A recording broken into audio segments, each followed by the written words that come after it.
Hi, everybody. Joe Cioffi, Weather in a Minute, Thursday, the 30th of October. And we have Melissa on the lower right, pretty obvious and standing out there as a low level hurricane now. And we're going to continue to see it gradually move to the northeast, head for Bermuda, which is going to make a close pass at Bermuda tonight.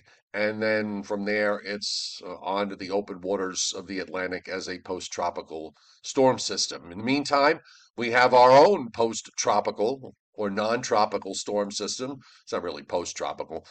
Rotation here in the Ohio Valley. Low pressure is coming up the Appalachians. There's a weather front that extends down to the south in Florida that's whipping up the East Coast.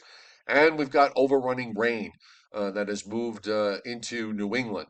And that's going to continue into at least half of the afternoon, if not till late afternoon, as the radars are pretty loaded today in the eastern part of the United States. We're actually seeing areas of heavy rain across parts of Pennsylvania, western New York, and now we're starting to see some heavier rains in eastern Pennsylvania, at least as of 7:15 a.m. Eastern time. And the leading edge of the rain into Connecticut, a little patchy over Long Island, but that'll pick up.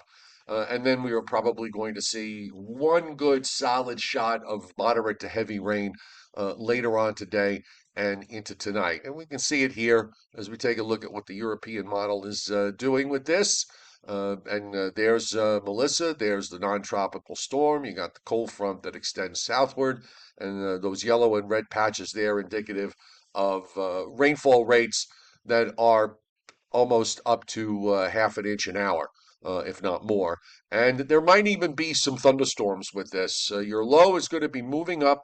We're also going to see the southeast wind pick up, and there's going to be some minor coastal flooding that will occur during the high tides today.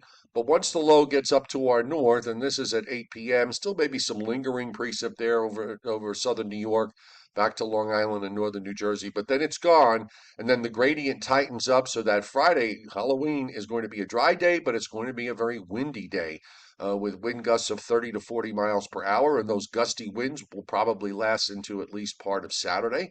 The weekend is looking dry and nice. No weather issues to speak of, other than maybe a few patchy clouds from time to time. And temperatures are going to be close to average for this time of year. We're going to cover all of this tonight on the Joe and Joe Weather Show podcast on YouTube live at 7:35 p.m. And we really would love to see you there.